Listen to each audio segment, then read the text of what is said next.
ವೇದಿಕೆಯ ಮೇಲಿದ್ದ ಹಿರಿಯರಾದಂಥ ಶ್ರೀಪತ್ ಭಟ್ರವರಿಗೆ, ಪಲ್ಲಿ ಕಿಶನ್ ಹೆಗ್ಡೆ ಅವರಿಗೆ, ಮುರಳಿ ಕಡಕಾರವರಿಗೆ, ವಾಸುದೇವ್ ಕಾಮತ್ರವರಿಗೆ, ಶ್ರೀ ಕೊಟ್ಟಿಂಜೆ ದಿನೇಶ್ ಶೆಟ್ಟರವರಿಗೆ, ಶೇಖರ್ ಶೆಟ್ಟಿಗಾರರವರಿಗೆ ಕೈ ಮುಗಿದುಕೊಂಡು ಸೇರಿದ ಸಹೃದಯ ಬಂಧುಗಳೇ, ಯಕ್ಷಗಾನ ಅಭ್ಯಾಸ ಕೇಂದ್ರ UAEಯ 2018ರಲ್ಲಿ ಪ್ರಾರಂಭ ಆದಂಥ ಈ ಸಂಸ್ಥೆ ಈಗ 10 ವರ್ಷವನ್ನು ಪೂರೈಸಿಕೊಂಡು 11ನೇ ವರ್ಷವನ್ನು ದಲ್ಲಿದ್ದಾರೆ. ಇಂಥ ಸಂದರ್ಭದಲ್ಲಿ ಇವತ್ತು ಅವರು ಈ ದಶವಾರ್ಷೋತ್ಸವದ ಸಡಗರದಲ್ಲಿ ನಮ್ಮ ದಕ್ಷಿಣ ಜಿಲ್ಲೆಗೆ ಬಂದು ಈ ಕಾರ್ಯಕ್ರಮಗಳನ್ನು ಕೊಡುವುದನ್ನು ನಾವು ಭಾಗವಹಿಸ್ತಾ ಇದ್ದೇವೆ. ಇವತ್ತು ಶೇಖರ್ ಶೆಟ್ಟಿಗಾರರ ಮತ್ತು ನನ್ನ ಸಂಬಂಧ, ಅವರ ಕುಟುಂಬದ ಸಂಬಂಧ ಭಾಳ ದೀರ್ಘವಾದಂಥ ಸಂಬಂಧ. ಶೇಖರ್ ಶೆಟ್ಟಿಗಾರರವರು ಈ ದಕ್ಷಿಣ ಕನ್ನಡ ಜಿಲ್ಲೆಯಲ್ಲಿ ಇದ್ದುಕೊಂಡು ನಮ್ಮ ವಿದ್ಯಾಸಂಸ್ಥೆಯ ಒಂದು ಅವಿಭಾಜ್ಯ ಅಂಗವಾಗಿ ಇದ್ದುಕೊಂಡು ಇಲ್ಲೂ ಕೂಡ ನಮ್ಮ ಆಳ್ವಾಸ್ ಧೀಮ್ಕಿಟ ಅಧ್ಯಯನ ಕೇಂದ್ರವನ್ನು ಪ್ರಾರಂಭ ಮಾಡಿದವರೇ ಅವರು. ಬಂದುಕೊಂಡು ಇಲ್ಲಿ ಭಾಳಷ್ಟು ಮಕ್ಕಳಿಗೆ ಮಾರ್ಗದರ್ಶನ ಕೊಟ್ಟು ಅನಿವಾರ್ಯ ಕಾರಣದಿಂದ ಅವರು ದುಬೈಗೆ ಹೋಗಿ ಅಲ್ಲೂ ಕೂಡ ಅಲ್ಲಿ ಇರುವಂಥ ಏನು ಯಕ್ಷಗಾನ ಚಟುವಟಿಕೆ ಇದೆ ಅದಕ್ಕೊಂದು ರೂಪವನ್ನು ಕೆಡುವ ಕೆಲಸ ಮಾಡಿದರು. ಶ್ರೀಗಂಧ ಎಲ್ಲಿದ್ದರೂ ಕೂಡ ಅದರ ಪರಿಮಳ ಇದ್ದಲ್ಲಿ ಗೋಚರವಾಗ್ತದೆ. ಅದೇ ರೀತಿ ಇಂಥ ಆಸಕ್ತಿ ಇದ್ದಂಥ ಜನಗಳು ಕೂಡ ತನ್ನ ವೃತ್ತಿ ಜೀವನದಲ್ಲಿ ಎಲ್ಲಿದ್ದರೂ ಕೂಡ, ಯಾವ ಊರಿನಲ್ಲಿದ್ದರೂ ಕೂಡ ಅವರಿಗೆ ಆ ಒಂದು ತುಡಿತ ಇದ್ದರೆ ಆ ಜಾಗದಲ್ಲಿ ಅವರು ಅದಕ್ಕೆ ಸಂಬಂಧಪಟ್ಟ ಕೆಲಸವನ್ನು ಅವರು ಮಾಡ್ತಾ ಇರೋದನ್ನು ನಾವು ಗಮನಿಸಿದ್ದೇವೆ. ಈ ದೃಷ್ಟಿಯಲ್ಲಿ ಇವತ್ತು ಶೇಖರ್ ಶೆಟ್ಟಿಗಾರರು ಅವರ ಬಹಳ ಆಪ್ತರ ಜೊತೆಯಲ್ಲಿ ಸೇರಿಕೊಂಡು ಅದರಲ್ಲಿ ಬಹಳ ಪ್ರಮುಖವಾಗಿ ಕೊಟ್ಟಿಂಜೆ ದಿನೇಶ್ ಶೆಟ್ಟರು ಮತ್ತು ವಾಸುದೇವ್ ಐತಾಳರು ಸೇರಿಕೊಂಡು ಇವತ್ತು UAE ಅಂತ ಊರಿನಲ್ಲಿ ಇಂಥ ತರಬೇತಿ ಕೊಡೋದು ಭಾಳ ಅದ್ಭುತವಾದಂಥ ಕೆಲಸ. ನಮಗೆ ಈ ಒಂದು ಅವಿಭಕ್ತ ಜಿಲ್ಲೆಯಲ್ಲಾಗಿರ್ಬೋದು, ನಮ್ಮ ರಾಜ್ಯದಲ್ಲಾಗಿರ್ಬೋದು, ನಮ್ಮ ದೇಶದಲ್ಲಾಗಿರ್ಬೋದು, ಇಂಥದ್ದೆಲ್ಲ ಕೆಲಸ ಮಾಡುವಾಗ ಭಾಳ ಸುಲಭದಲ್ಲಿ ನಾವು ಮಾಡ್ಬೋದು. ಆದರೆ ಪರದೇಶದಲ್ಲಿ, ಪರರಾಷ್ಟ್ರದಲ್ಲಿ, ಅದರಲ್ಲೂ UAEನಲ್ಲಿ ಇಂಥ ಒಂದು ಕಾರ್ಯಕ್ರಮ ಮಾಡೋದು, ತರಬೇತಿ ಕೊಡೋದಂತ ಹೇಳಿದರೆ ಅಷ್ಟು ಸುಲಭ ಸಾಧ್ಯ ಅಲ್ಲ. ನಾವು ಎಷ್ಟೋ ಬಾರಿ ಈ ರಾಷ್ಟ್ರಗಳಿಗೆಲ್ಲ ಹೋಗಿ ಕಾರ್ಯಕ್ರಮಗಳನ್ನು ಕೊಡುವಾಗ ಒಂದು ನಮ್ಮ ದೇಶೀಯವಾದಂಥ ಕಾರ್ಯಕ್ರಮವನ್ನು ಕೊಡಲಿಕ್ಕೆ ಎಷ್ಟು ಕಷ್ಟ ಸಾಧ್ಯ ಇದೆ ಎಂಬುದನ್ನು ಅರ್ಥವರು. ಹೀಗಿರುವಾಗ ದುಬೈ ಅಂತ ಊರಿನಲ್ಲಿ ಅಲ್ಲಿ ನೆಲೆಸಿರುವ ಮಕ್ಕಳಿಗೆ ಈ ಎಲ್ಲ ತರಬೇತಿ ಕೊಡೋದಂತ ಹೇಳಿದರೆ ಅಷ್ಟು ಸುಲಭ ಸಾಧ್ಯ ಅಲ್ಲ.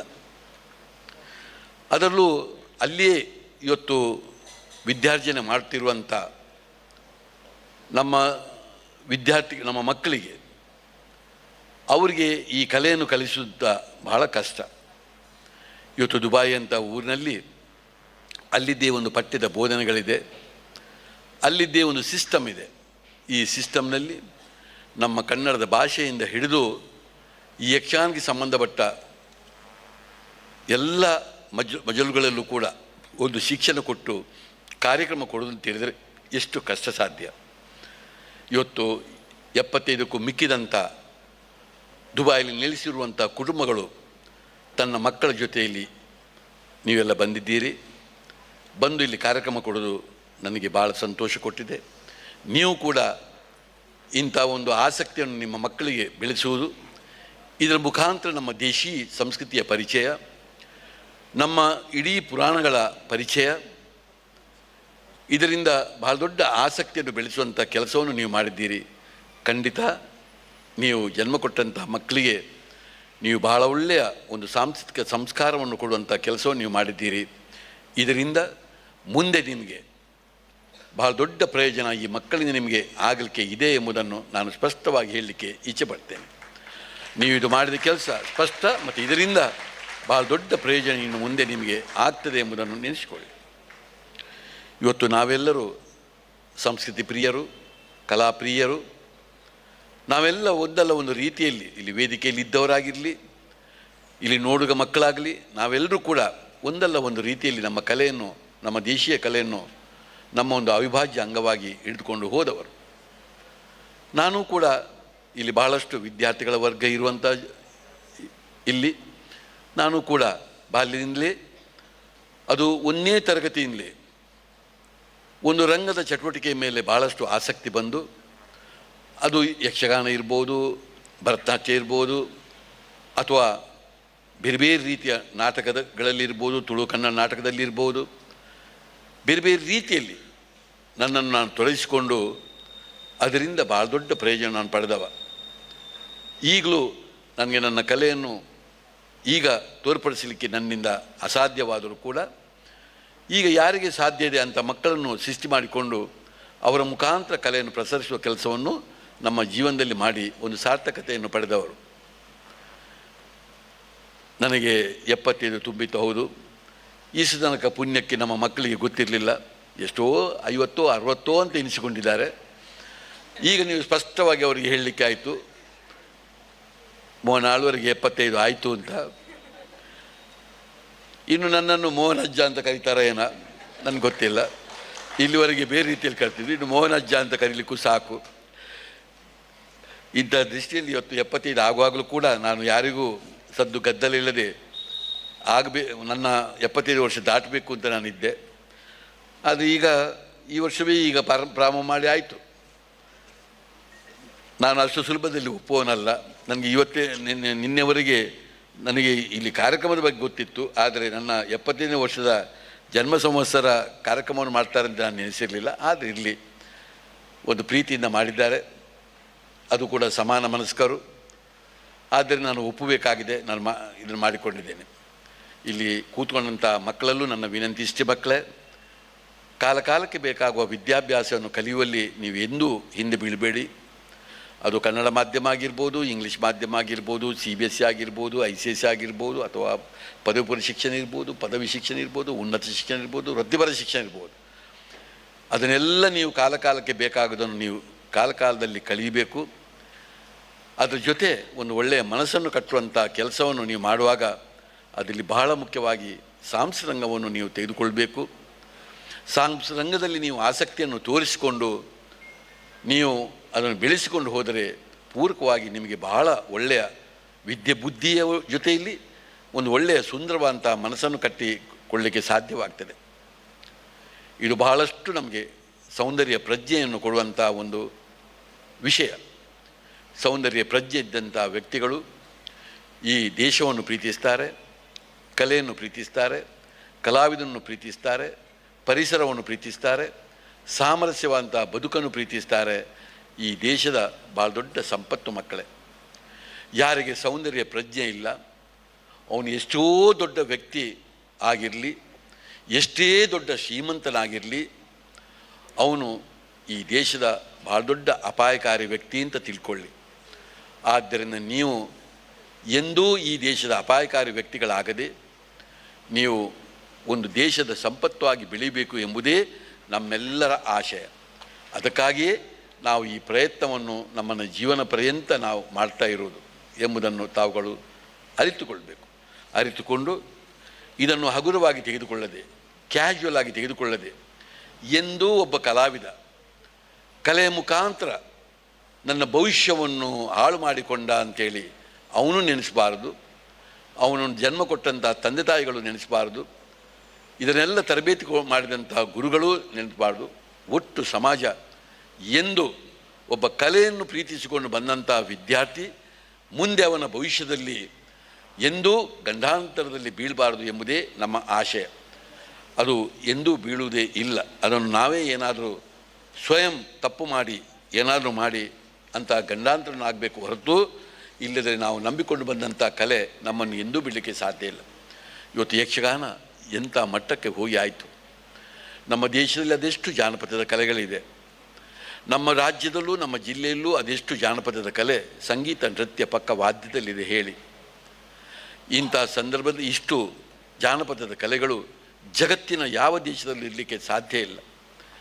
ಆದರೆ ಅದರ ಜೊತೆಯಲ್ಲಿ ಒಂದು ಶಾಸ್ತ್ರೀಯವಂತ ಚೌಕಟ್ಟಿನಲ್ಲೂ ಕೂಡ ಸಂಗೀತ ನೃತ್ಯ ಪಕ್ಕ ವಾದ್ಯಗಳು ನಮ್ಮ ದೇಶದಲ್ಲಿ ಎಷ್ಟು ವೈವಿಧ್ಯಮಯವಾಗಿದೆ ಎಂಬುದನ್ನು ಗಮನಿಸಿ. ಇದೆಲ್ಲ ಒಂದು ತಿಂಗಳಿನಲ್ಲಿ, ಒಂದು ವಾರದಲ್ಲಿ, ಒಂದು ದಿವಸದಲ್ಲಿ ಆದ ಕೆಲಸ ಅಲ್ಲ ಮಕ್ಕಳೇ. ಇದಕ್ಕೆ ಸಾವಿರಾರು ವರ್ಷದ ಇತಿಹಾಸವನ್ನು ಇಟ್ಟುಕೊಂಡು ಶೇಖರ್ ಶೆಟ್ಟಿಗರ ಅಂತ ಎಷ್ಟೋ ಗುರುಗಳು ಇದರ ಬಗ್ಗೆ ಕೆಲಸ ಮಾಡಿಕೊಂಡು ಇದಕ್ಕೆ ಇಂಥ ಸುಂದರವಾದಂಥ ರೂಪವನ್ನು ಕೊಟ್ಟಿದ್ದಾರೆ ಮಕ್ಕಳೇ. ಪ್ರತಿಯೊಂದು ಕಲೆಗೂ ಅದರದ್ದೇ ಆದಂಥ ಒಂದು ಸತ್ಯ ಇದೆ. ನೀವು ಹೇಗೆ ಇವತ್ತು ಪಠ್ಯದ ಬೋಧನೆಯಲ್ಲಿ ಆಗುವಾಗ ಸತ್ಯ ಎಂಬುದು ಇದೆಯಾ, ಅದೇ ರೀತಿ ಕಲೆಗಳಿಗೂ ಕೂಡ ಒಂದು ಸತ್ಯ ಇದೆ ಎಂಬುದನ್ನು ನೆನೆಸಿಕೊಳ್ಳಿ. ಮನರಂಜನೆ ಮತ್ತು ಸಂಸ್ಕೃತಿ ಇರುವ ವ್ಯತ್ಯಾಸ ನಿಮಗೆ ಗೊತ್ತಿರಲಿ. ಆದ್ದರಿಂದ ಇದನ್ನು ಸ್ವಲ್ಪ ಆಳವಾಗಿ ನೀವು ಅಭ್ಯಾಸ ಮಾಡಿಕೊಂಡು ಇದನ್ನು ಬೆಳೆಸಿಕೊಂಡು ಹೋಗಬೇಕು. ನಮಗೆಲ್ಲರಿಗೂ ಇರುವಂಥ ಒಂದೇ ಒಂದು ಪ್ರೀತಿ ಏನು ಕೇಳಿದರೆ, ನಿಮ್ಮಂಥ ಯುವ ಸಂಪತ್ತುಗಳೇ ಈ ದೇಶವನ್ನು ಕೊಂಡೋಗಬೇಕಾಗಿದೆ ಕಲೆಯಲ್ಲಿ. ಯಾಕಂತೇಳಿದರೆ ಎಷ್ಟು ಮಾನವ ಸಂಪತ್ತು ನಮ್ಮ ದೇಶದಲ್ಲಿ ಇದೆ ಎಂಬುದನ್ನು ಗಮನಿಸಿ. ನಾವು 144 ಕೋಟಿ ಜನಸಂಖ್ಯೆ ಇರುವಂಥ ಈ ದೇಶ, ಅದರಲ್ಲೂ ಭಾಳ ಖುಷಿ ಅಂತ ಹೇಳಿದರೆ ನಿಮ್ಮಂಥ ಯುವಕರ ಸಂಖ್ಯೆ 25 ವರ್ಷದ ಕೆಳಗಿನವರು ಒಂದು 52 ಕೋಟಿ ಮಕ್ಕಳು ಇವತ್ತು ನಮ್ಮ ದೇಶದಲ್ಲಿ ಇದ್ದಾರೆ. ಮಕ್ಕಳು ಜಗತ್ತಿನ ಯಾವ ದೇಶದಲ್ಲಿದೆ ಹೇಳಿ? ನಮ್ಮನ್ನು ದೀರ್ಘಕಾಲ ಆಳಿದಂಥ ಅಮೇರಿಕದ ಜನಸಂಖ್ಯೆ ಇವತ್ತು ಒಂದು ಎಷ್ಟು ಎಂಬುದನ್ನು ನೋಡಿ. ಇಂಗ್ಲೆಂಡ್ನಂಥ ಒಂದು ರಾಷ್ಟ್ರದ ಜನಸಂಖ್ಯೆ ಇವತ್ತು 6.5 ಲಕ್ಷ. ನಮಗಿಂತ 4 ಪಟ್ಟು ದೊಡ್ಡದಿರುವಂಥ ಆಸ್ಟ್ರೇಲಿಯಾದ ಜನಸಂಖ್ಯೆ 2.5 ಕೋಟಿ. ಆದರೆ ಇವತ್ತು ನಾವು 144 ಕೋಟಿ, ಅದರಲ್ಲೂ 52 ಕೋಟಿ 25 ವರ್ಷದ ಕೆಳಗಿನ ಮಕ್ಕಳು. ಹೀಗಿರುವಾಗ ನಿಮ್ಮಂಥ ಮಕ್ಕಳಿಗೆ ಸರಿಯಾದ ಒಂದು ಸಂಸ್ಕಾರವನ್ನು ನಾವು ಕೊಟ್ಟರೆ, ಕಲೆ ಬಗ್ಗೆ ಆಸಕ್ತಿಯನ್ನು ಕೊಟ್ಟರೆ ಏನು ಅದ್ಭುತಗಳನ್ನು ನೀವು ಮಾಡ್ಬೋದು. ಖಂಡಿತ ನಾನು ಒಪ್ತಾ ಇದ್ದೇನೆ. ನಾನೊಬ್ಬ ನೃತ್ಯಗಾರನಾಗಿ ಭರತನಾಟ್ಯವನ್ನು 12 ವರ್ಷ ಕಲಿತು ನಾನು ವೇದಿಕೆಯಲ್ಲಿ 1000ಕ್ಕೂ ಮಿಕ್ಕಿದ ಕಾರ್ಯಕ್ರಮ ಕೊಟ್ಟಿರ್ಬೋದು.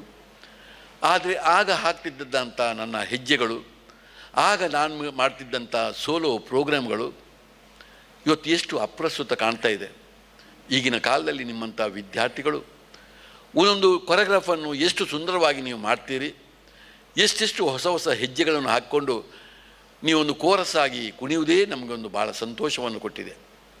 ಇವತ್ತು ಜಾನಪದದ ಕಲೆಯಲ್ಲೂ ನಾವೊಂದು ಯಕ್ಷಗಾನದಲ್ಲಿ ಪಾತ್ರವನ್ನು ಮಾಡುವಾಗ ಈಗ ಧನಂಜಯರಲ್ಲಿ ಕೂತ್ಕೊಂಡಿದ್ದಾರೆ. ನಮ್ಮ ಕಾಲದಲ್ಲಿ ನಮ್ಮ ಪ್ರಾಕ್ಟೀಸ್ ಎಂಥದ್ದು, ನಾವನ್ನು ಪ್ರಸ್ತುತಪಡಿಸುವಂಥ ವಿಧಾನ ಎಂಥದ್ದು. ಆಗ ಒಂದು ಯಕ್ಷಗಾನ ಅಂತ ಹೇಳಿದರೆ ಅದು ನಾವು ಪ್ರಸ್ತುತಪಡೋದೊಂದು. ಈಗಿನ ನಿಮ್ಮ ಮಕ್ಕಳ ಒಂದು ಇದನ್ನು ನೋಡಿದರೆ ನಮಗೆ ಆಶ್ಚರ್ಯ ಆಗ್ತದೆ. ಈಗ ನಮ್ಮ ಹಿಮ್ಮೇಳ ಇರ್ಬೋದು, ಮುಮ್ಮೇಳ ಇರ್ಬೋದು, ನೀವು ಹಾಕುವ ವೇಷಭೂಷಣ ಇರ್ಬೋದು, ನಿಮ್ಮ ಹೆಜ್ಜೆಗಳನ್ನೆಲ್ಲ ನೋಡುವಾಗ ಎಂತೆಂಥ ಹೊಸ ಹೊಸ ಹೆಜ್ಜೆಗಳು ಇವತ್ತು ಕ್ರಿಯೇಟಿವ್ ಆಗಿದೆ, ಎಂಥ ಒಂದು ಸೃಜನಶೀಲತೆ ಇದೆ ಎಂಬುದನ್ನು ನನ್ನ ಕಣ್ಣನ್ನೇ ನನಗೆ ನಂಬಲಿಕ್ಕೆ ಆಗ್ತಾ ಪರಿಸ್ಥಿತಿಯಲ್ಲಿ ನಾನಿದ್ದೇನೆ. ಅದರಲ್ಲೂ ಯಕ್ಷಗಾನಂತೂ ಈಗ ಅದು ಬೇರೆ ಬೇರೆ ರೂಪದಲ್ಲಿ ಬಡವತಿಟ್ಟು ತೆಗ್ಗುತಿಟ್ಟಿನಲ್ಲಿ ಎಷ್ಟು ಬದಲಾವಣೆ. ಇವತ್ತಲ್ಲಿ ಮುರಳಿ ಕಳಕಾರಿದ್ದಾರೆ, ನನ್ನೊಟ್ಟಿಗೆ ನನ್ನ ದೇವಿಪ್ರಸಾದ್ ಶೆಟ್ಟರು ಇದ್ದಾರೆ. ಇವತ್ತು ಅವರು ಕೂಡ ಅವರ ಮೇಳಗಳ ಮುಖಾಂತರ ಹೊಸ ಹೊಸ ಹೊಸ ಹೊಸ ಎಷ್ಟು ಕ್ರಿಯೇಷನ್ಗಳು, ರೂಪಗಳು ಅವರ ಮೇಳದಲ್ಲಿ ಇವತ್ತು ಬರ್ತಾ ಇದೆ. ಇವತ್ತು ಮುರಳಿ ಕಳಕಾರರಂತೂ ಜೀವನವನ್ನು ಇಡೀ ಯಕ್ಷಗಾನಕ್ಕಾಗಿ ಇಟ್ಟು ನಿವೃತ್ತಿ ಆದ ಮೇಲೆಯೂ ಕೂಡ ಆ ಉಡುಪಿಯ ಪರಿಸರದಲ್ಲಿ ಅವರೊಂದು ಕಲಾರಂಗದಲ್ಲಿ ಮಾಡುವಂಥ ಕೆಲಸ, ಎಷ್ಟು ಮಕ್ಕಳಿಗೆ ಒಂದು ಯಕ್ಷಗಾನದ ಬಗ್ಗೆ ತಿಳುವಳಿಕೆ, ಅದರಲ್ಲಿ ಕಲಾವಿದರಿಗೆ ಅದೆಷ್ಟು ಸಪೋರ್ಟಾಗಿ ಇದ್ದುಕೊಂಡು ಇಡೀ ಕಲೆಯನ್ನು ಉನ್ನತೀಕರಣಿಸುವುದರಲ್ಲಿ ಎಷ್ಟು ಕೆಲಸ ಮಾಡ್ತಾರೆ ಎಂಬುದನ್ನೆಲ್ಲ ನಾನು ನೋಡ್ತಾ ಇದ್ದೇನೆ. ಈಗಂತೂ ಖಂಡಿತ ತಿಳಿವಳಿಕೆ ಇಲ್ಲದವರು ಹೇಳ್ತಾರೆ ನಮ್ಮ ಕಲೆಗಳೆಲ್ಲ ನಶಿಸಿ ಹೋಗ್ತಾ ಇದೆ, ಇವತ್ತು ಹಿಂದಿನ ಭಾಳ ವೈಭವವನ್ನು ಹೇಳ್ತಾರೆ. ತಪ್ಪು, ಎಂದೂ ತಪ್ಪು. ನಾನು ಎಲ್ಲವನ್ನೂ ಅನುಭವಿಸಿಕೊಂಡು ಬಂದವ. ನಾಟಕ ರಂಗವನ್ನು ನೋಡಿದ್ದೇನೆ, ನಮ್ಮ ನಾಟ್ಯದ ವಿಚಾರವನ್ನು ನೋಡಿದ್ದೇನೆ, ಯಕ್ಷಗಾನವನ್ನು ಗಮನಿಸಿದ್ದೇನೆ, ಎಲ್ಲ ರಂಗ ಚಟುವಟಿಕೆಗಳಲ್ಲಿ ಗಮನಿಸಿದ್ದೇನೆ. ಆದರೆ ನಮ್ಮ ದೇಶದಲ್ಲಿ ಈಗಂತೂ ಭಾಳ ಭಾಳ ಬುದ್ಧಿವಂತ ವಿದ್ಯಾವಂತ ಮಕ್ಕಳು, ತಂದೆ ತಾಯಿಗಳು ಕೂಡ ನನ್ನ ಮಕ್ಕಳಿಗಿಂತ ಸಂಸ್ಕಾರ ಕೊಡಬೇಕು ಅಂತ ಆಲೋಚನೆ ಮಾಡೋ ಜೊತೆ ಎಷ್ಟು ಲಕ್ಷ ಲಕ್ಷ ರೂಪಾಯಿಯನ್ನು ಕೂಡ ಖರ್ಚು ಮಾಡಿಕೊಂಡು ಇವತ್ತು ಮಕ್ಕಳಿಗಿಂತ ಒಂದು ಶೋಗವನ್ನು ತಂದುಕೊಡ್ತಾರೆ. ಮಕ್ಕಳು ಕೂಡ ಬಹಳಷ್ಟು ಎಕ್ಸ್ಪೋಸ್ ಇದ್ದದ್ದರಿಂದ, ಬಹಳಷ್ಟು ಸೃಜನಶೀಲತೆ ಅವರಲ್ಲಿ ಇದ್ದದ್ದರಿಂದ ಭಾಳ ವಿಶಾಲ ಮನೋಭಾವದಿಂದ ಬಹಳಷ್ಟು ಕೆಲವು ಕಲೆಗಳನ್ನು ಕಲಿತುಕೊಂಡು ಅದಕ್ಕೊಂದು ಹೊಸ ಹೊಸ ರೂಪವನ್ನು ಕೊಡೋದನ್ನು ಎಲ್ಲವನ್ನೂ ನಾನು ಗಮನಿಸಿಕೊಂಡು ಬಂದಿದ್ದೇನೆ. ಆದರೆ ಒಂದು ಕಿವಿ ಮಾತು ಏನು ಕೇಳಿದರೆ, ನಮಗೆ ಹಿಂದೆ ನಮ್ಮ ಕಣ್ಣುಗಳು, ನಮ್ಮ ಮನಸ್ಸು, ನಮ್ಮ ಕಿವಿಗಳು, ನಮ್ಮ ಮನಸ್ಸುಗಳು, ಒಟ್ಟು ನಮ್ಮ ಥಿಂಕಿಂಗ್ ಒಂದು ಊರಿಗೆ, ಮೂಡುಬಿದಿರೆಗೆ, ತಪ್ಪಿದರೆ ನಮ್ಮ ದಕ್ಷಿಣ ಜಿಲ್ಲೆಗೆ, ತಪ್ಪಿದರೆ ನಮ್ಮ ರಾಜ್ಯಕ್ಕೆ, ಹೆಚ್ಚು ಅಂತ ಹೇಳಿದರೆ ದೇಶಕ್ಕೆ ಸೀಮಿತವಾಗಿತ್ತು. ಈಗ ಹಾಗಲ್ಲ. ನಿಮ್ಮಂಥ ಮಕ್ಕಳು ಜಗತ್ತೇ ಒಂದು ಸಣ್ಣ ಹಳ್ಳಿಯಾಗಿ, ಒಂದು ಮಿಜಾರ್ನಾಗೆ ನಿಮಗೆ ಕಾಣ್ತಾ ಇದೆ. ನಿಮಗಿವತ್ತು ಎಕ್ಸ್ಪೋಸ್ ಭಾಳ ಸುಲಭದಲ್ಲಿ. ನಮಗೆ ಒಂದು ಕಲೆಯನ್ನು ನಾವು ನೋಡಬೇಕಾದರೆ ಖುಷಿಯಾರ್ ದಾಸ್ ಭಟ್ರಂಥವರು ಸ್ವಲ್ಪ ಪ್ರಯತ್ನ ಮಾಡಿಕೊಂಡು ಎಲ್ಲೋ ಒಂದು ಕೇರಳದ, ಆಂಧ್ರದ ಹತ್ತಿರದ ನಮ್ಮ ರಾಜ್ಯದ ಒಂದು ಕಲಾವಿದರನ್ನು ತಂದು, ಒಂದು ತಂಡವನ್ನು ತಂದು ನಮಗೆ ಅಲ್ಲಿಯ ಕಲೆಯನ್ನು ತೋರಿಸುವಂಥ ಟೈಮ್ ಆಗಿತ್ತು. ಈಗ ಏನು ಹೇಳಿ, ಜಗತ್ತಿನ ಯಾವ್ಯಾವ ಮೂಲೆಯಿಂದ ಯಾವ್ಯಾವ ಜನಗಳು ಬರ್ತಾ ಇದ್ದಾರೆ. ನಮ್ಮ ಇಡೀ ಒಂದು ಬೇರೆ ಬೇರೆ ನಮ್ಮ ರಾಜ್ಯದ ಇದನ್ನು ಕೂಡ ನಾವು ಹೇಗೆ ನೋಡ್ತೇವೆ. ಆ ಇಂಟರ್ನೆಟ್ನಲ್ಲಿ ಏಕ ವ್ಯಕ್ತಿ ಅಥವಾ ಬೇರೆ ಬೇರೆ ರೀತಿಯಲ್ಲಿ ಇವತ್ತು ವಾಟ್ಸಪ್ನಲ್ಲಿ ಅದರಲ್ಲಿ ಇದರಲ್ಲಿ ಇಡೀ ಜಗತ್ತಲ್ಲಿ ಆಗುವಂಥ ಚಟುವಟಿಕೆಗಳನ್ನು ನಮಗೆ ಗಮನಿಸಲಿಕ್ಕಾಗ್ತದೆ, ಹೆಜ್ಜೆಗಳನ್ನು ಗಮನಿಸಲಿಕ್ಕಾಗ್ತಾ ಇದೆ. ನಾನು ನೋಡ್ತಾ ಇದ್ದಾಗೆ ಇವತ್ತು ಶ್ರೀಲಂಕಾದವರು ಇಲ್ಲಿ ಬಂದರು. ಅವರ ಕೆಲವು ಜಿಗಿತಗಳನ್ನು ನಾವೆಲ್ಲ ಕಂಡೆವು. ಈಗ ಆ ಜಿಗಿತ ನಮ್ಮ ದಕ್ಷಿಣ ಕನ್ನಡ ಜಿಲ್ಲೆಯ ಒಂದು ಯಾವುದರಲ್ಲಿರ್ಬೋದು, ಒಂದು ನಮ್ಮ ಹುಲಿ ಕುಣಿತವೇ ಇರ್ಬೋದು, ಅದರ ಒಳಗೆಲ್ಲ ಹೇಗೆ ಪ್ರವೇಶ ಆಯಿತು. ಪ್ರತಿ ಹುಲಿ ಕುಣಿತದ ಒಂದು ಹೆಜ್ಜೆಗಳು ಹಿಂದೆಗಿತ್ತು, ಈಗ ಅವರ ಜಂಪ್ಗಳು, ಅವರೆಲ್ಲ ನೋಡಿದರೆ ಆ ಬೆಂಕಿಯೊಟ್ಟಿಗೆ ಆಟ, ಅದನ್ನೆಲ್ಲ ಗಮನಿಸಿದರೆ ನಮ್ಮ ಶ್ರೀಲಂಕಾದ ಕಲಾವಿದರ ತಂಡದಿಂದ ಎಷ್ಟು ಪ್ರೋತ್ಸಾಹಗೊಂಡರು. ಹೀಗೆ ಕೊಡುಕೊಳ್ಳು ಪ್ರಯೋಗ ಪ್ರತಿಯೊಂದರಲ್ಲೂ ನಮ್ಮ ದೈವಾರಾಧನೆ ತೆಗೆದು ನೋಡಿದರು, ನಮ್ಮ ಯಕ್ಷಗಾನವನ್ನು ತೆಗೆದು ನೋಡಿದರೂ ಕೂಡ ಎಲ್ಲದರಲ್ಲೂ ಕೂಡ ಕೊಡುಕೊಳ್ಳು ಪ್ರಯೋಗಗಳು ಎಷ್ಟು ಬಂದಾಗಿ ಹೋಯಿತು. ಇಡೀ ವೇಷಭೂಷಣದಲ್ಲಿ ಇದ್ದಿರ್ಬೋದು, ಒಂದು ಇಡೀ ಒಂದು ಹಾಕುವಂಥ ನಮ್ಮ ಬೇರೆ ಬೇರೆ ರೀತಿಯ ಮೇಕಪ್ನಲ್ಲಿ ಇದ್ದಿರ್ಬೋದು, ಪ್ರತಿ ಒಂದು ವಿಷಯದಲ್ಲೂ ಕೂಡ ಎಷ್ಟು ಬದಲಾವಣೆ ಆಗಿ ಹೋಯಿತು. ಆದರೆ ಒಂದೇ ನನ್ನ ಕಿವಿ ಮಾತು, ಇಂಥ ಸಂಸ್ಕೃತಿಯನ್ನು ನಾವು ಬೇರೆ ಬೇರೆ ರೀತಿಯಲ್ಲಿ ತೋರ್ಪಡಿಸುವಾಗ ಮೂಲಭೂತವಾದಂಥ ಸ್ವರೂಪಕ್ಕೆ ಎಲ್ಲೂ ಧಕ್ಕೆ ಬರದ ಹಾಗೆ ನಾವು ಎಚ್ಚರಿಕೆಯಲ್ಲಿ ಇರಬೇಕಾದ್ದು ನಮ್ಮ ಕರ್ತವ್ಯ. ಇವತ್ತು ಕಾಂತಾರದಂಥ ಸಿನಿಮಾ ಒಂದು ಉದಾಹರಣೆ ಹೇಳೋದಾದರೆ, ಕಾಂತಾರದಂಥ ಸಿನಿಮಾ ಬಂದಾಗ ಇವತ್ತು ಕಾಂತಾರದ ಸಿನಿಮಾದಲ್ಲಿ ಇವತ್ತು ದೈವದ ಇಡೀ ಒಂದು ಅದರ ಕೆಲಸ, ಅದು ದೈವ ಬಂದ ಮೇಲೆ ಹೇಗೆ ಆಗ್ತದೆ, ಅದರ ಅಬ್ಬರಗಳು, ಅದರ ವೇಷಭೂಷಣಗಳು ಇವತ್ತು ಸ್ವಲ್ಪ ರಂಗಿನಲ್ಲಿ ತೆರೆಗೆ ಬಂತು, ಜಾಗತಿಕ ಮಟ್ಟದಲ್ಲಿ ಗುರುತಿಸಿಕೊಂಡ್ರು. ಆದರೆ ಕಾಂತಾರದ ಬೆನ್ನಲ್ಲಿ ಅದನ್ನೇ ನೋಡಿಕೊಂಡು ಇವತ್ತು ಅದರೊಟ್ಟಿಗೆ ಪಾತ್ರ ಮಾಡುವಂಥ ಅದೆಷ್ಟೋ ದೈವ ನರ್ತಕರು ಇರ್ಬೋದು. ನಮ್ಮ ಕಣ್ಣುಗಳು ಕೂಡ, ನಮ್ಮ ಮನಸ್ಸುಗಳು ಕೂಡ ಹೇಗೆ ಅದಕ್ಕೆ ಸೆಟ್ಟಾಯಿತು ಎಂಬುದನ್ನು ಗಮನಿಸಿ. ಈಗಂತೂ ರಾತ್ರಿ ನಮ್ಮ ಕುಳ್ಳದಲ್ಲಿ ನೋಡುವಾಗ ಒಂದು 8 ಚಾನೆಲ್ಗಳಲ್ಲಿ ಯಕ್ಷಗಾನ ಮತ್ತು ಈ ಆಗುವಂಥ ಎಲ್ಲ ದೈವ ದೇವರುಗಳ ಕೆಲಸಗಳು, ಧಾರ್ಮಿಕ ಚಿಂತನೆಗಳು 8 ಚಾನೆಲ್ನಲ್ಲಿ ಬರ್ತಾ ಇದೆ. ಆ ಚಾನೆಲ್ಗಳನ್ನು ಗಮನಿಸುವಾಗ ನಾನೂ ಕೂಡ ಆ ಕಾಲದಲ್ಲಿ ದೈವದ ವೇಷ ಹಾಕ್ತಿದ್ದೆ, ನಾನು ದೈವದ ನಡಿಗಳನ್ನು ಹಾಕಿದ್ದೇನೆ. ಇದೇ ವೇದಿಕೆಯಲ್ಲೂ ಕೂಡ ನಾನು ಒಮ್ಮೆ ದೈವದ ಪಾತ್ರವನ್ನು ಮಾಡಿದ್ದೇನೆ. ಎಷ್ಟು ಬಾರಿ ನಾನು ಬೊಂಬಾಯಿ ಅಂತ ಊರಿನಲ್ಲಿ, ಇವತ್ತು ಬೆಂಗಳೂರಿನಂಥ ಊರಿನಲ್ಲೂ ಕೊಂಡೋಗಿ ಹೋಗಿ ಪಾತ್ರ ಮಾಡಿದ್ದೇನೆ, ನನಗೆಲ್ಲ ಗೊತ್ತಿದೆ. ಆದರೆ ಅದೇ ರೀತಿ ನಮ್ಮ ದೈವದ ಎಲ್ಲ ಇದನ್ನು ನಾವೆಲ್ಲ ನೋಡಿದವರೇ. ಆದರೆ ಈಗ ಒಂದು ಕಾಂತಾರದ ಇನ್ಫ್ಲುಯೆನ್ಸಿಂದ ಇಡೀ ಅದನ್ನು ಪ್ರದರ್ಶನ ಮಾಡುವಾಗ ಒಬ್ಬ ದೈವ ಹೇಗೆ ಮಾಡ್ತಾ ಇದ್ದಾನೆ, ಏನೆಲ್ಲ ಆಗ್ತಾ ಇದೆ ಎಂಬುದನ್ನು ಗಮನಿಸಿ. ಎಷ್ಟು ಬದಲಾವಣೆಗಳು ಆಗ್ತಾಯಿದೆ. ಕೆಲವು ಸಲ ನಮಗೆ ಬೇಸರ ಆಗ್ತದೆ, ಇಡೀ ಹೀಗೆ ಹೋದರೆ ಇನ್ನು ಮುಂದೆ ಎಲ್ಲಿ ಹೋಗ್ಬೋದು ಎಂಬುದು ನಮಗೆ ಅನಿಸ್ತಾ ಇದೆ. ಆದ್ದರಿಂದ ಮಕ್ಕಳೇ, ಸ್ವಲ್ಪ ಈ ಕಲೆಗಳನ್ನು ವೈಭವೀಕರಣ ಮಾಡುವಾಗ ನಾವು ಮೂಲಭೂತವಾದಂಥ ಸ್ವರೂಪಕ್ಕೆ ಧಕ್ಕೆ ಬರದ ಹಾಗೆ ಅದನ್ನು ಎಚ್ಚರದಲ್ಲಿ ಇಟ್ಟುಕೊಂಡು ನಾವು ಇವತ್ತು ಆ ಕಲೆಯನ್ನೆಲ್ಲ ಬೆಳೆಸಬೇಕಾದ್ದು ನಮ್ಮ ಕರ್ತವ್ಯ. ಇದನ್ನು ಬಿಟ್ಟು ಇವತ್ತು ಯಕ್ಷಗಾನದಲ್ಲೂ ಕೂಡ ಹೊಸ ಹೊಸ ಪ್ರಯೋಗಗಳು ಬೇಕಾದಷ್ಟು ಆಗ್ತಾಯಿದೆ. ಎಷ್ಟು ಪ್ರಯೋಗಗಳನ್ನು ಮಾಡಿ ಆದರೆ ಯಕ್ಷಗಾನದ ಹೆಸರಿನಲ್ಲಿ ನಾವು ಮಾಡುವಾಗ, ಹೊಸ ಹೊಸ ಪ್ರಸಂಗಗಳನ್ನು ತರುವಾಗ, ಅದನ್ನು ಪ್ರದರ್ಶನ ಮಾಡುವಾಗ ಅವಳು ನಾಳೆ ಅದು ಯಕ್ಷಗಾನ ಅಲ್ಲ, ಅದೊಂದು ಸಿನಿಮಾ, ಹೀಗೆಲ್ಲ ಯಾವುದಾವುದು ಟೀಕೆಗೆ ಒಳಗಾಗಬಾರ್ದು. ಹಿಂದೆ ನಮ್ಮ ಶಿವರಾಮ್ ಕಾರಂತರು ಒಂದು ಯಕ್ಷಗಾನದಲ್ಲಿ ಸ್ವಲ್ಪ ಪಾತ್ರಕ್ಕೆ ಕೆಲವು ಬದಲಾವಣೆ ತಂದರು. ಎಷ್ಟು ಸುಂದರವಾದಂಥ ಬದಲಾವಣೆ. ನೇಪಥ್ಯದಲ್ಲಿ ಇವತ್ತು ಆ ಚೆಂಡೆ ಮದ್ದಳೆಗಳ ಒಟ್ಟಿಗೆ ಒಂದು ಕೊಳಲಿರ್ಬೋದು, ಪಿಟೀಲಿರ್ಬೋದು, ಅದನ್ನೆಲ್ಲ ತಂದರು. ಎಷ್ಟು ಸೂಕ್ತವಾಗಿತ್ತು. ಆಗಲೇ ಇಡೀ ಆಕಾಶ ಬಿದ್ದ ಹಾಗೆ ಭಾಳಷ್ಟು ಅಪಸ್ವರಗಳು ಬಂತು. ಇಡೀ ಯಕ್ಷಗಾನವನ್ನು ನೋಡಿದರೆ ಒಂದು ರಾಮಾಯಣದಲ್ಲಿ ಒಂದು ಜಟಾಯು ಬರುವಾಗಲೇ ನಾವು ಎಷ್ಟು ಚೆಂಡೆ ಇಲ್ಲಿ ಬಡಿಬೋದು ಹೇಳಿ. ಅದನ್ನೇ ಒಂದು ಪಿಟೀಲಿನಲ್ಲಿ ಅವರು ಎಷ್ಟು ಸುಂದರವಾಗಿ ಆ ಪಿಟೀಲಿನ ಮುಖಾಂತರ ಒಂದು ಜಟಾವಿನ ಪ್ರವೇಶವನ್ನು ತೋರಿಸ್ತಿದ್ದರು. ಎಷ್ಟು ಅರ್ಥಪೂರ್ಣವಾಗಿತ್ತು. ಇಡೀ ಒಂದು ಜಿಂಕೆ ಕುಣಿಯುವಾಗ ಅದನ್ನು ಹೇಗೆ ಬೇರೆ ಬೇರೆ ಇದರಿಂದ ಅವರು ಮಾಡ್ತಾಯಿದ್ರು, ಅದನ್ನೆಲ್ಲ ನೋಡಿದ್ದೇವೆ, ನಾವು ಗಮನಿಸಿದ್ದೇವೆ. ಇದು ಸೂಕ್ತವಾದಂಥ ಬದಲಾವಣೆ.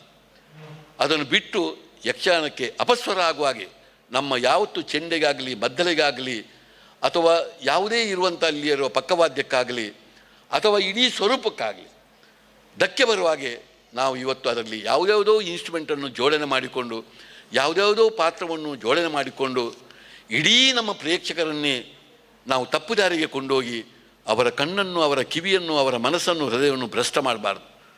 ಯಾಕೆಂದರೆ ಭ್ರಷ್ಟ ಎಂಬುದು ಕೇವಲ ರಾಜಕೀಯದಲ್ಲಿ ಮಾತ್ರ ಭ್ರಷ್ಟ ಅಲ್ಲ, ಅದು ಧಾರ್ಮಿಕವಾಗಿರ್ಬೋದು, ಸಾಂಸ್ಕೃತಿಕವಾಗಿರ್ಬೋದು, ಇದರಲ್ಲೂ ಒಂದು ಭ್ರಷ್ಟತನ ಇದೆ ಎಂಬುದನ್ನು ನೆನಪಿಟ್ಟುಕೊಳ್ಬೇಕು. ಇವತ್ತು ಇಡೀ ಭ್ರಷ್ಟ ಆದಂಥ ಒಟ್ಟು ನಮ್ಮ ಕಣ್ಣುಗಳು, ನಮ್ಮ ಕಿವಿಗಳು ಒಮ್ಮೆ ಭ್ರಷ್ಟ ಆಗಿ ಬಿಟ್ಟರೆ ಆಮೇಲೆ ನಮಗೆ ನಿಜವಾದ ನಮ್ಮ ಸಂಸ್ಕೃತಿ ಯಾವುದು, ನಮ್ಮ ಕಲೆಗಳು ಯಾವುದು ಎಂಬುದೇ ನಮ್ಮ ಅರ್ಥವಾಗಿದೆ. ನಾಳೆ ಡೊಂಬರಾಟ ಆಗಿ ಹೋಗಬಹುದು. ನಾಳೆ ಪ್ರೇಕ್ಷಕರು ತಪ್ಪು ಇದಕ್ಕೆ ಹೋಗಿಕೊಂಡು ಅವರು ನಾಳೆ ಇಲ್ಲಿದ್ದಂಥ ಕಲಾವಿದರನ್ನು ಹೈಜಾಕ್ ಮಾಡಲಿಕ್ಕೆ ಹೋಗ್ಬೋದು. ಯಾಕೆಂದರೆ ಒಮ್ಮೆ ಆ ರುಚಿ ಬಂದ ಮೇಲೆ ಮತ್ತೆ ಅದನ್ನು ಸರಿ ಮಾಡಲಿಕ್ಕೆ ಆಗೋದಿಲ್ಲ. ಆಗ ಒಂದು ಕಥೆ ನೆನಪು ಬರ್ತದೆ ನನಗೆ. ಜನ್ಮ ಕೊಟ್ಟಂಥ ತಾಯಿ ಇವತ್ತು ಜನ್ಮ ಕೊಟ್ಟಂಥ ಮಗುವಿಗೆ ಹಸಿವಾದಾಗ ಅದು ಕೂಗುತ್ತದೆ. ಆಗ ಮೊಲೆ ಹಾಲನ್ನು ಕೊಟ್ಟು ಅದರ ಹಸಿವನ್ನು ನೀಗಿಸ್ತದೆ. ಮಗು ಹಾಲು ಕುಡಿತಾ, ತಾಯಿಯ ಹಾಲು ಕುಡಿತಾ ಬೆಳೀತದೆ. ಮುಂದೆ ಹೋಗುವಾಗ ತಾಯಿ ಸ್ವಲ್ಪ ಅಸಡ್ಡೆ ಮಾಡಿ, ಮೊಲೆ ಹಾಲು ಕೊಟ್ಟದ್ದು ಸಾಕು, ನಾನು ಸ್ವಲ್ಪ ದನದ ಹಾಲು, ಎಮ್ಮೆ ಹಾಲು, ಆಡಿನ ಹಾಲು ಕೊಡುವ ತಿಳ್ಕೊಂಡು ಈ ಹಾಲಿನ ಒಂದು ಪರಿಚಯ ಮಾಡಿಕೊಡ್ತಾರೆ. ಆಗ ಮಗು ಅದರಿಂದ ಇದಕ್ಕೆ ಬಂದು ಈ ಹಾಲುಗಳನ್ನು ಕುಡಿದು ಇದೇ ನನ್ನ ಆಹಾರ ಅಂತ ನೆನೆಸ್ತದೆ. ಮುಂದೆ ಸ್ವಲ್ಪ ಬೆಳೀತಾ ಹೋದಾಗ ತಾಯಿ ಹಾಲನ್ನೇ ಮೊಸರು ಮಾಡಿ ಮೊಸರನ್ನು ತಿನ್ನಿಸ್ತಾ ಹೋಗ್ತದೆ. ಆಗ ಮಗುವಿಗೆ ಹಾಲಿನ ಪರಿಚಯ ದೂರವಾಗಿ ಮೊಸರನ್ನೇ ತಿಂತಾ ಹೋಗ್ತದೆ. ಒಂದು ಹಂತದಲ್ಲಿ ಮೊಸರನ್ನು ಬೆಣ್ಣೆ ತೆಗೆದು, ಬೆಣ್ಣೆಯಿಂದ ಒಂದು ತುಪ್ಪ ಮಾಡಿ, ತುಪ್ಪದಿಂದ ಒಂದು ತುಪ್ಪ ದೋಸೆಯನ್ನು ಮಾಡಿ ಮಗುವಿಗೆ ತುಪ್ಪ ದೋಸೆಯನ್ನು ಹಸಿವಾದಾಗ ತಿನ್ನಿಸಿ ಮಗು ಕೂಗ್ತದೆ, ತುಪ್ಪ ದೋಸೆ ತಿಂತದೆ, ಪುನಃ ಕೂಗ್ತದೆ, ತುಪ್ಪ ದೋಸೆ ತಿಂತದೆ. ಆಗ ತಾಯಿ ಕಾಲ ಹಾಳಾಗಿ ಹೋಯಿತು. ನಾವೆಲ್ಲ ಬಾಲ್ಯದಲ್ಲಿರುವಾಗ ನಮ್ಮ ತಾಯಿಯ ಹಾಲನ್ನೇ ಕುಡಿದು ಬೆಳೆದವರು 2 ವರ್ಷ. ಈಗ ಮಕ್ಕಳಿಗೆ ಬೆಳಿಗ್ಗೆ ಎದ್ದ ಕೂಡಲೇ ಒಂದು ತುಪ್ಪ ದೋಸೆ ಆಗಬೇಕು, ಮಧ್ಯಾಹ್ನ ತುಪ್ಪ ದೋಸೆ ಆಗಬೇಕು, ರಾತ್ರಿ ಒಂದು ತುಪ್ಪ ದೋಸೆ ಆಗಬೇಕು ಅಂತ ಹೇಳಿದರೆ ಅದು ಆ ಮಗುವಿನ ತಪ್ಪಲ್ಲ, ಇದರೆಲ್ಲ ಪರಿಚಯ ಮಾಡಿಕೊಟ್ಟಂಥ ತಾಯಿಯ ತಪ್ಪು ಅಂತ ನಾವು ನೆನಪಿಡಬೇಕು. ಅದೇ ರೀತಿ ಇವತ್ತು ಕಲೆಯೂ ಕೂಡ ಇದೇ ರೀತಿಯ ತಪ್ಪುಗಳನ್ನೆಲ್ಲ ಮಾಡಿ ನಮ್ಮ ಪ್ರೇಕ್ಷಕರು ಭ್ರಷ್ಟರಾಗಿ ಬಿಟ್ಟರೆ ನಾಳೆ ಅವರು ನಮ್ಮ ಇಡೀ ಇದನ್ನು ಕಂಟ್ರೋಲ್ ಮಾಡಿದರೆ ನಾಳೆ ಆಗುವ ಅನಾಹುತಕ್ಕೆ ಮುಖ್ಯ ಕಾರಣವೇ ನಾವೇ ಸಂಘಟಕರು ನಾವು ಎಂಬುದನ್ನು ತಿಳ್ಕೋಬೇಕು ಎಂಬ ಒಂದು ಕಿವಿ ಮಾತನ್ನು ಹೇಳಿಕೊಂಡು, ಶೇಖರ್ ಶೆಟ್ಟಿಗಾರರು ಆಗಲಿ, ಈಗ ನೀವಾಗಲಿ ಅಲ್ಲಿ ದುಬಾಯಲ್ಲಿ ಬೆಳೆದಿದ್ದರೂ ಕೂಡ ಎಂದೂ ಇದಕ್ಕೆ ಅಪಾರ್ಥ ಮಾಡುವವರಲ್ಲ. ನಾನು ನಿಮ್ಮನ್ನು ಗಮನಿಸಿದ್ದೇನೆ, ನಿಮ್ಮ ಎಲ್ಲ ಚಟುವಟಿಕೆಯನ್ನು ಗಮನಿಸಿದ್ದೇನೆ. ಇವತ್ತೂ ಕೂಡ ನೀವು ಮಾಡುವಂಥ ಪ್ರಸ್ತುತಪಡಿಸುವಂಥ ಕಾರ್ಯಕ್ರಮ ಕೂಡ ಇದಕ್ಕೆ ಎಂದೂ ನೀವು ಪರದೇಶದಲ್ಲಿ ಬೆಳೆದು ಅಲ್ಲಿ ಕಲಿತರೂ ಕೂಡ ಎಂದೂ ಇದಕ್ಕೆ ದ್ರೋಹ ಮಾಡುವಂಥ ಕೆಲಸಕ್ಕೆ ನೀವು ಮಾಡಲಿಲ್ಲ ಎಂಬುದನ್ನು ಕೂಡ ನಾನು ಸ್ಪಷ್ಟವಾಗಿ ಹೇಳಲಿಕ್ಕೆ ಇಚ್ಛೆ ಮಾಡಿಕೊಂಡು, ನೀವು ಮಾಡುವ ಕೆಲಸಕ್ಕೆ ಆ ದೇವರ ಅನುಗ್ರಹ ಇರಲಿ, ಗುರು ಹಿರಿಯರ ಆಶೀರ್ವಾದ ಇರಲಿ, ಸನ್ಮಿತ್ರ ಸಹಕಾರ ಒದಗಿ ಬರಲಿ. ನಾವು ನಮ್ಮ ಜೀವಿತ ಕಾಲದಲ್ಲಿ ಮಾತ್ರ ಅಲ್ಲ, ಸೂರ್ಯಚಂದ್ರರು ಇರುವಷ್ಟು ಕಾಲ ಈ ದೇಶದಲ್ಲಿ ನಮ್ಮ ಬದುಕಿನೊಟ್ಟಿಗೆ ಈ ಸಾಂಸ್ಕೃತಿಕ ರಂಗ ಎಂಬುದು ನಮಗೆ ಅವಿಭಾಜ್ಯ ಅಂಗವಾಗಿ ಇರಲಿ. ಇದರ ಮುಖಾಂತರ ಜಗತ್ತ